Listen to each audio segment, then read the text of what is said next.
ज़र्रार रज़ी अल्लाहु अन्हु का हमला गैर मुतवक्के था। ये सवार घोड़े से गिर पड़ा। दूसरे रूमी सवार अभी समझ भी ना पाए थे कि ये क्या हुआ है कि ज़र्रार रज़ी अल्लाहु अन्हु की बर्छी एक और रूमी के पहलू में उतर चुकी थी। तीसरा सवार ज़र्रार की तरफ आया तो ज़र्रार की बर्छी में पिरोया गया। मुसलमानों की खैमगाह करीब ही थी, फिर भी रूमी ज़र्रार को घेरे में लेने की कोशिश कर रहे थे। ज़र्रार रज़ी अल्लाहु अन्हु माने हुए शहसवार थे, वो रूमियों के हाथ नहीं आ रहे थे। रूमियों की तादाद अब 27 थी।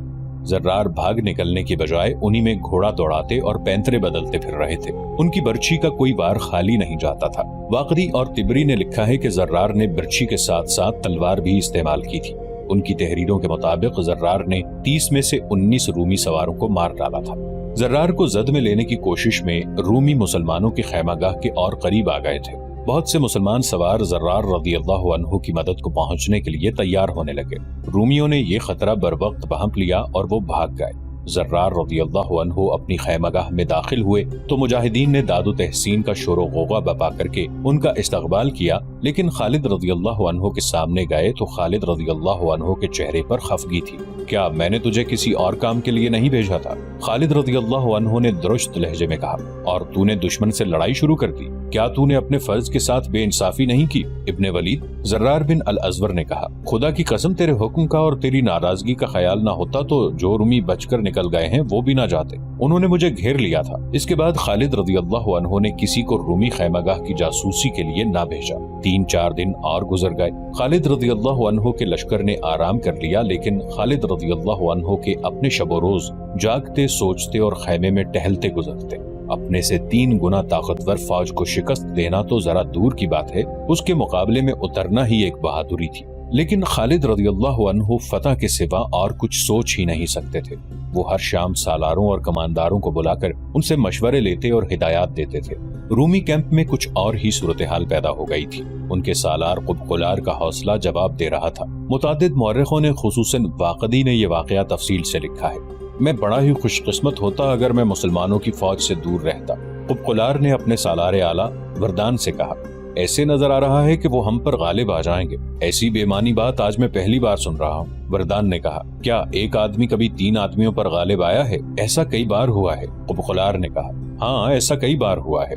वरदान ने कहा, और वो तुम जैसे 3 आदमी थे जो मैदान में उतरने से पहले ही हौसला हार बैठे थे। क्या वो एक आदमी नहीं था जिसने हमारे 30 में से 19 सवारों को मार गिराया है? कुबकुलार ने कहा, 30 सवार एक सवार पर गालिब नहीं आ सके, वो सिपाही थे, बुज़दिल थे। वरदान ने कहा, तुम सालार हो, तुम ये भी भूल गए हो कि मैदान जंग में बुज़दिली की सजा मौत है। लेकिन मुझे ये बताओ कि तुम्हें हुआ क्या है? क्या तुम पर मुसलमानों का जादू चल गया है? जब से एक मुसलमान ने हमारे 30 आदमियों का मुकाबला किया और 19 को मार गिराया है, मैं सोच में पड़ गया हूँ कि उस एक आदमी में इतनी ताकत और इतनी फुर्ती कहाँ से आ गई थी। सालार कुबकुलार ने कहा, मैंने एक अरबी ईसाई को मुसलमानों के कैंप में भेज रखा था। वो 3-4 दिन मुसलमान बनकर उनकी खैमागाह में रहा। कल वो वापस आया है। उसने जो कुछ बताया है उससे मुझे पता चला कि उनकी ताकत क्या है। उसने क्या बताया है? वरदान ने पूछा। मैं उसे साथ लाया हूँ, कुबकुलार ने कहा। सारी बात उसी से सुन लें। जासूस को बुलाया गया। वरदान ने उससे पूछा कि मुसलमानों की खैमागाह में उसने क्या देखा है। सालारे आला का रुतबा कैसर रोम जितना हो। जासूस ने ताजीम से कहा, मैंने उस खैमागाह में अजीब लोग देखे हैं, वो जो अपने आप को मुसलमान कहलाते हैं, हम जैसे नहीं। तुम इतने दिन उनके दरमियान किस तरह रहे? वरदान ने पूछा, क्या तुम पर किसी ने शक नहीं किया? मैं उनकी जबान बोलता हूँ, जासूस ने जवाब दिया। उनके तौर तरीके जानता हूँ, उनके मजहब और उनकी इबादत से वाकिफ हूँ। वो अपनी फौज में आपकी तरह किसी को भर्ती नहीं करते। जो कोई उनकी फौज में शामिल होना चाहता है अपना हथियार और अपना घोड़ा लेकर शामिल हो जाता है। मैं मुसलमान बनकर उनकी फौज में शामिल हो गया था। मैंने उन मुसलमानों में कुछ नए उसूल देखे हैं। रात को वो इबादत गुजार होते हैं और दिन को ऐसे जंगजू जैसे वो लड़ने मरने के सिवा कुछ जानते ही ना हो। अपने अकीदे के तहफ़्फ़ुज़ और इसके फरोग के लिए लड़ने और जान देने को ये अपना ईमान कहते हैं। इनका हर एक सिपाही इस तरह बात करता है जैसे वो किसी सालार के हुक्म से नहीं बल्कि अपनी जाती लड़ाई लड़ने के लिए आया हो। वो सब एक जैसे हैं। लिबास से सालार और सिपाही में फर्क मालूम नहीं किया जा सकता। मैंने उनमें मसावात के अलावा इंसाफ देखा है। अगर उनके हाकिम या अमीर का बेटा चोरी करे तो उसका भी हाथ काट देते हैं। अगर वो किसी औरत के साथ बदकारी करते हुए पकड़ा जाए तो उसे सरेआम खड़ा करके पत्थर मारते हैं हत्ता कि वो मर जाता है। ये लोग इतने मुतमईन हैं कि इन्हें कोई फिक्र और कोई परेशानी नहीं है। सालारे आला अगर मुझे माफ कर दें तो मैं कहूँ, हमारी फौज में वो वस्फ नहीं जो मुसलमानों में देख कर आया हूँ। मुसलमानों का कोई बादशाह नहीं, हमारे सिपाही बादशाह के हुक्म से लड़ते हैं और जब देखते हैं कि बादशाह उन्हें नहीं देख रहा तो वो अपनी जानें बचाने की कोशिश करते हैं। मुसलमान एक खुदा को अपना बादशाह समझते हैं और वो कहते हैं कि खुदा हर जगह मौजूद है और उन्हें देख रहा है। मशहूर मौर्रिख तिबरी ने लिखा है कि खुबखुलार बोल पड़ा, मैं कहता हूँ कि इस जमीन के नीचे चला जाऊं जिस जमीन पर उनसे मुकाबला करना पड़े। काश मैं उनके करीब ना जा सकूं।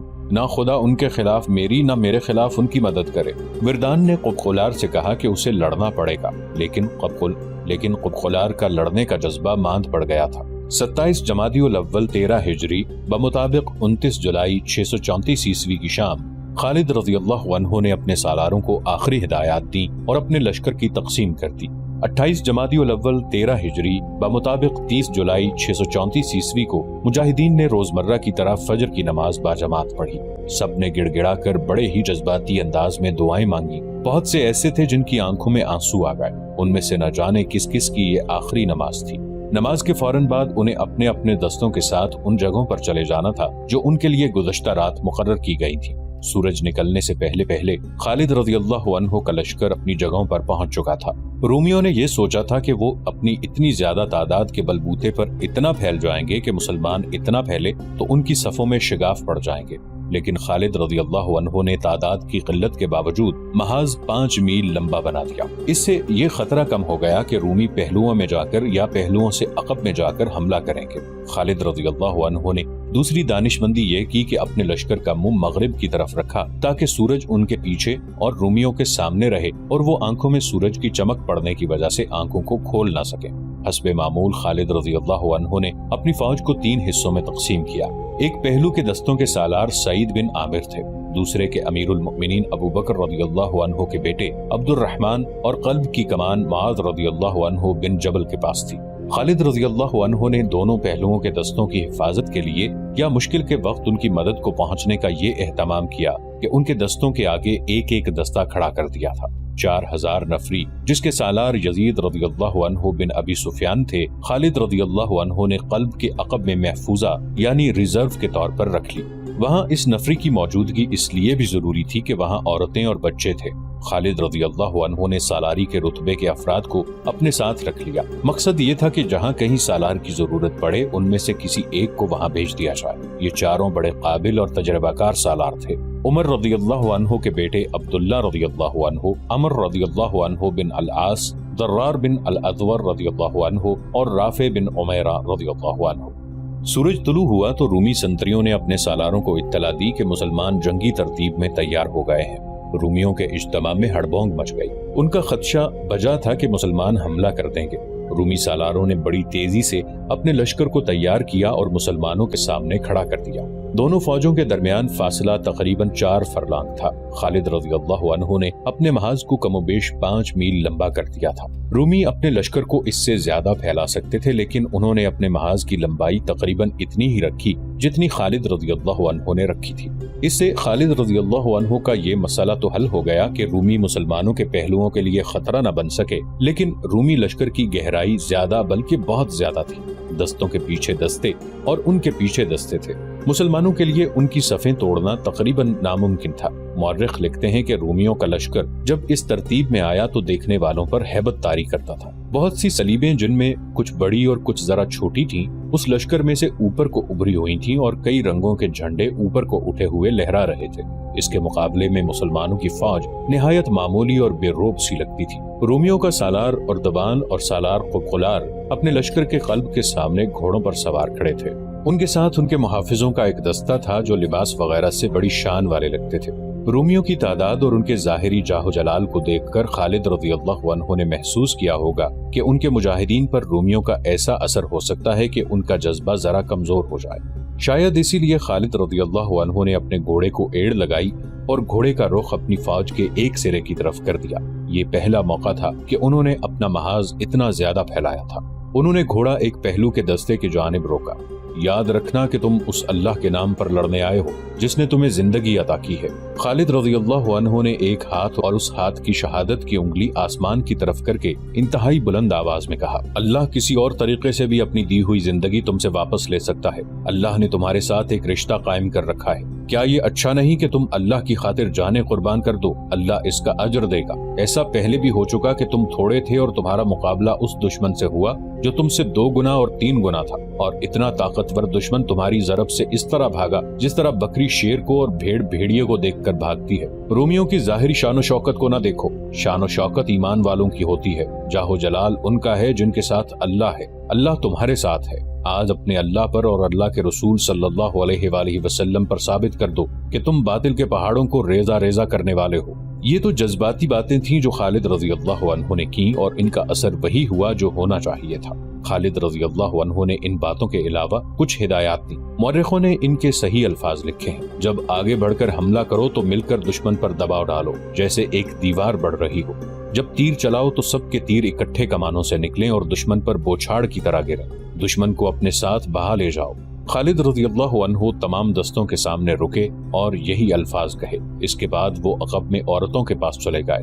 دعا کرتی رہنا اپنے خامندوں کے لیے، اپنے بھائیوں اور اپنے باپوں کے لیے۔ خالد رضی اللہ عنہ نے عورتوں سے کہا: تم دیکھ رہی ہو کہ دشمن کی تعداد کتنی زیادہ ہے اور ہم کتنے تھوڑے ہیں۔ ایسا ہو سکتا ہے کہ دشمن ہماری صفوں کو توڑ کے پیچھے آ جائے۔ خدا کی قسم مجھے پوری امید ہے کہ اپنی عزت اور اپنی جانیں بچانے کے لیے تم مردوں کی طرح لڑو گی۔ ہم انہیں تم تک پہنچنے نہیں دیں گے، لیکن وہ سب کچھ ہو سکتا ہے جو ہم نہیں چاہتے کہ ہو جائے۔ ولید کے بیٹے، ایک عورت نے کہا، کیا وجہ ہے کہ ہمیں آگے جا کر لڑنے کی اجازت نہیں؟ مرد زندہ ہوں تو عورت کیوں لڑے؟ خالد رضی اللہ عنہ نے کہا، اور اپنے آپ کو بچانے کے لیے لڑنا تم پر فرض ہے، اور تم پر فرض ہے کہ مرد تھوڑے رہ جائیں، دشمن غالب آ رہا ہو تو آگے بڑھو اور مردوں کی طرح لڑو، اور اپنے اوپر غیر مرد کا غلبہ قبول نہ کرو۔ یہ پہلا موقع تھا کہ خالد رضی اللہ عنہ نے عورتوں کو بھی دشمن سے خبردار کیا اور انہیں اپنے دفاع میں لڑنے کے لیے تیار کیا تھا۔ اس سے ظاہر ہوتا ہے کہ انہیں خاصی تشویش تھی۔ انہوں نے کسرا کی فوجوں کو شکست پہ شکست دی تھی، لیکن رومی فارسیوں کی نسبت زیادہ منظم اور طاقتور تھے۔ خالد رضی اللہ عنہ کے سامنے یقیناً یہ پہلو بھی ہوگا کہ مجاہدین کو گھروں سے نکلے خاصا عرصہ ہو چکا تھا، اور وہ مسلسل لڑائیوں کے تھکے ہوئے بھی تھے۔ انہیں اپنے اللہ پر، اللہ کی دی ہوئی روحانی طاقتوں پر اور ایمان پر بھروسہ تھا۔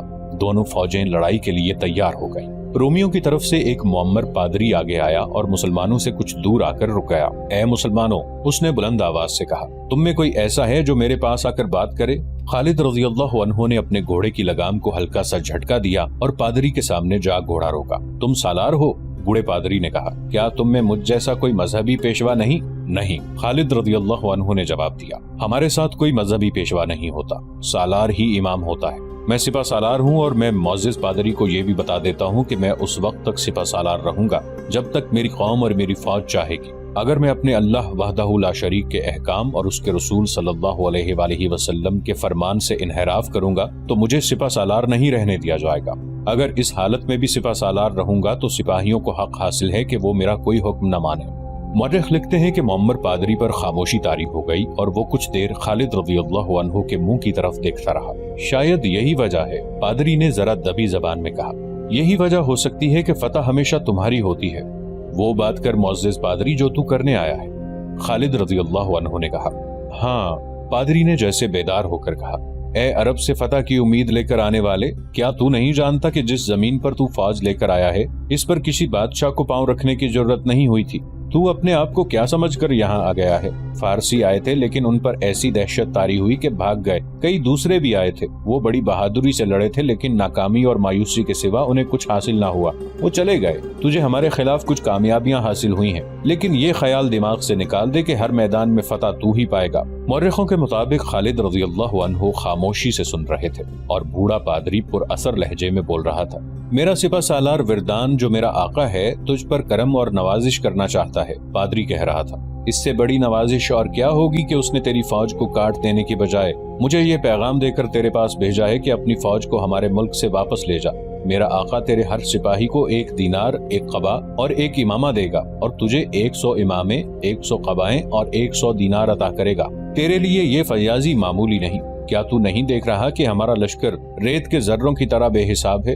تو جن فوجیوں سے لڑ چکا ہے، ہماری فوج ان فوجوں جیسی نہیں۔ تو نہیں جانتا کہ اس فوج پر قیصر روم کا ہاتھ ہے، اس نے مجے ہوئے تجربہ کار سالار اور چوٹی کے پادری اس فوج کو دیے ہیں۔ بول، تیرا کیا جواب ہے؟ انعام چاہتا ہے یا اپنی اور اپنی فوج کی تباہی؟ 2 میں سے 1۔ خالد رضی اللہ عنہ نے جواب دیا، میری 2 شرطوں میں سے ایک پوری کر دو تو میں اپنی فوج کو لے کر چلا جاؤں گا۔ اپنے آقا سے کہو کہ اسلام قبول کر لو یا جزیہ ادا کرو، اگر نہیں تو ہماری تلواریں فیصلہ کریں گی۔ میں تیرے آقا کے کہنے پر واپس نہیں جاؤں گا۔ تیرے آقا نے جو دینار، قبائیں اور امامے پیش کیے ہیں وہ تو ہم وصول کر ہی لیں گے۔ ایک بار پھر سوچ عربی سالار۔ عرب کے سالار نے سوچ کر جواب دیا ہے۔ خالد رضی اللہ عنہ نے کہا، جا اپنے آقا تک میرا جواب پہنچا دے۔ بوڑھے پادری نے رومی سپہ سالار وردان کو خالد رضی اللہ عنہ کا جواب دیا۔ عرب کے ڈاکوؤں کی یہ جرت! وردان نے غصے سے پھٹتے ہوئے کہا، کیا وہ نہیں جانتے کہ میں ان سب کو ایک ہی حلے میں ختم کر سکتا ہوں؟ اس نے اپنی سپاہ کی طرف گھوڑا گھما کر حکم دیا، تیر انداز آگے آ جائیں اور ان بدبختوں کو فنا کرنے کے لیے تیار ہو جائیں۔ فلاخن بھی آگے لے آؤ۔ تیر انداز آگے آئے تو مسلمانوں کے قلب کے سالار معاذ رضی اللہ عنہ بن جبل نے اپنے دستوں کو حملے کی تیاری کا حکم دیا۔ ٹھہر جا ابن جبل، خالد رضی اللہ عنہ نے کہا، جب تک میں نہ کہوں حملہ نہ کرنا۔ سورج سر پر آ کر آگے جانے لگے گا تو ہم حملہ کریں گے۔ ابن ولید، معاذ رضی اللہ عنہ بن جبل نے کہا، کیا تو نہیں دیکھ رہا کہ ان کی کمانیں ہم سے اچھی اور بڑی ہیں جو بہت دور تک تیر پھینک سکتی ہیں؟ وہ ہمارے تیر اندازوں کی زد سے دور ہیں۔ میں ان تیر اندازوں پر حملہ کر کے انہیں بیکار کرنا چاہتا ہوں۔ ان کے فلاخن دیکھو، یہ پتھر برسائیں گے۔ رومی ترتیب میں کھڑے ہیں۔ خالد رضی اللہ عنہ نے کہا، ہم نے حملے میں پہل کی تو ہمیں پسپا ہونا پڑے گا۔ ان کی ترتیب ذرا اکھڑنے دو، ان کا کوئی نہ کوئی کمزور پہلو ہمارے سامنے آ جائے گا۔ رومیوں نے کچھ دیر انتظار کیا۔ مسلمانوں نے کوئی حرکت نہ کی تو وردان کے حکم پر اس کے تیر اندازوں نے تیروں کی بوچھاڑیں پھینکنی شروع کر دی اور فلاخن سے وہ پتھر پھینکنے لگے۔ کئی مسلمان شہید اور زخمی ہو گئے۔ خالد رضی اللہ عنہ نے یہ نقصان دیکھ کر بھی حملے کا حکم نہ دیا۔ رومی تیر اندازوں کو تیروں سے مؤثر جواب نہیں دیا جا سکتا تھا کیونکہ مسلمانوں کی کمانیں نسبتاً چھوٹی ہونے کی وجہ سے دور تک تیر نہیں پھینک سکتی تھی۔ ادھر سے تیر اور پتھر آتے رہے۔ تب مسلمانوں میں حجاب اور اضطراب نظر آنے لگا۔ وہ حملہ کرنا چاہتے تھے لیکن انہیں حکم نہیں مل رہا تھا۔ سالار زرار بن الازور دوڑے دوڑے خالد رضی اللہ عنہ کے پاس آئے۔ ابن ولید، زرار رضی اللہ عنہ نے خالد رضی اللہ عنہ سے کہا، تو کیا سوچ رہا ہے؟ کیا تو دشمن کو یہ بتانا چاہتا ہے کہ ہم مجھ سے ڈر گئے ہیں؟ اگر اللہ ہمارے ساتھ ہے تو مت سوچ، حملے کا حکم دے۔ خالد رضی اللہ عنہ کے ہونٹوں پر مسکراہٹ آ گئی۔ یہ اطمینان اور سکون کی مسکراہٹ تھی۔ ان کے سالار اور سپاہی پسپائی کی بجائے حملے کی اجازت مانگ رہے تھے۔ ابن الازور، خالد رضی اللہ عنہ نے کہا، تو آگے جا کر دشمن کو مقابلے کے لیے للکار سکتا ہے۔ زرار رضی اللہ عنہ نے زرہ اور خود پہن رکھی تھی۔ ان کے ایک ہاتھ میں چمڑے کی ڈھال اور دوسرے ہاتھ میں تلوار تھی۔ انہوں نے پچھلے ایک مارکے میں یہ ڈھال ایک رومی سے چھینی تھی۔ زرار رضی اللہ عنہ آگے گئے تو رومی تیر اندازوں نے اپنے سالار کے حکم سے کمانیں نیچے کر لی۔ یہ اس زمانے کا رواج تھا کہ فوجوں کی لڑائی سے پہلے دونوں فوجوں میں سے کسی ایک کا ایک آدمی اپنے دشمن کو انفرادی مقابلے کے لیے للکارتا تھا۔ ادھر سے ایک آدمی آگے آتا اور دونوں زندگی اور موت کا معرکہ لڑتے تھے۔ اس کے بعد جنگ شروع ہوتی تھی۔ مقابلے کے لیے للکارنے والا اپنے دشمن کو توہین آمیز باتیں کہتا تھا۔ زرار بن الازور رومیوں کے سامنے گئے اور انہیں للکارا، میں سفید چمڑی والوں کے لیے موت کا پیغام لایا ہوں۔ رومیوں، میں تمہارا قاتل ہوں۔ میں خدا کا قہر بن کر تم پر گروں گا۔ میرا نام زرار بن الازور ہے۔ رومیوں کی طرف سے زرار کے مقابلے کے لیے ایک آدمی آنا تھا لیکن 4-5 رومی سوار آگے آ گئے۔ زرار نے پہلے اپنی خود اتاری، پھر زرہ اتاری، پھر قمیض بھی اتار دی اور کمر تک برہنہ ہو گئے۔ تب ان رومیوں نے انہیں پہچانا جو بصرہ میں انہیں اسی حالت میں لڑتے دیکھ چکے تھے، اور وہ یہ بھی دیکھ چکے تھے کہ اس شخص میں جنات جیسی پھرتی اور طاقت ہے۔ حقیقت بھی یہی تھی۔ زرار ایک سے زیادہ آدمیوں کا مقابلہ کرنے کی خصوصی مہارت رکھتے تھے۔ زرار کے مقابلے میں جو رومی آئے تھے ان میں 2 سالار بھی تھے، ایک تبریہ کا اور دوسرا عمان کا حاکم یا امیر تھا۔ باقی بھی کوئی عام سپاہی نہیں تھے، وہ کمانداروں کے رتبے کے تھے۔ انہوں نے زرار کو گھیرے میں لینے کے لیے گھوڑوں کے رخ موڑے۔ زرار نے اچانک گھوڑے کو ایڑ لگائی اور جب وہ عمان کے حاکم کے قریب سے گزر گئے تو یہ سالار اپنے گھوڑے کی پیٹھ پر ہی دوہرا ہو گیا، پھر گھوڑے سے لڑک کر نیچے جا پڑا۔ زرار کی تلوار اس کے پہلو سے اس کے جسم میں گہری اتر گئی تھی۔ حیران کن پھرتی سے زرار کا گھوڑا مڑا اور ایک اور رومی ان کی تلوار سے کٹ کر گرا۔ زرار ایسی چال چلتے اور ایسا پینترا بدلتے تھے کہ رومی سواروں کے 2-3 گھوڑے آپس میں ٹکرا جاتے یا ایک دوسرے کے آگے آ جاتے تھے۔ اس موقع سے فائدہ اٹھا کر زرار ان میں سے ایک کو تلوار سے کاٹ جاتے تھے۔ کوئی رومی سوار گرتا تھا تو مسلمان بڑے جوش سے نعرے لگاتے تھے۔ زرار کا یہ عالم تھا جیسے ان میں مافوق الفطرت طاقت آ گئی ہو۔ اپنے مقابلے میں آنے والے رومیوں میں سے زیادہ تر کو انہوں نے گرا دیا۔ ان میں سے 1-2 ایسے بھی تھے جنہیں مہلک زخم نہیں آئے تھے لیکن وہ دوڑتے گھوڑوں کے قدموں تلے کچلے گئے۔ दो रूमी सवार भागकर अपने लश्कर में चले गए। जर्रार फातिहाना अंदाज से खून टपकाती तलवार को लहराते और रूमियों को ललकार रहे थे। मैं सफेद चमड़ी वालों का कातिल हूँ, रूमियों मेरी तलवार तुम्हारे खून की प्यासी है। मौरखों वाक़िदी इब्ने हशाम और तिबरी ने लिखा है कि 10 रूमी सवार घोड़े दौड़ाते आगे आए। ये सब सालारी से जरा नीचे के ओहदों के रूमी थे। खालिद रज़ियल्लाहु अन्हु ने जब 10 सवारों को आगे आते देखा तो अपने मुहाफिज दस्ते में से उन्होंने 10 सवार मुंतखब किए और उन्हें आगे ले आए।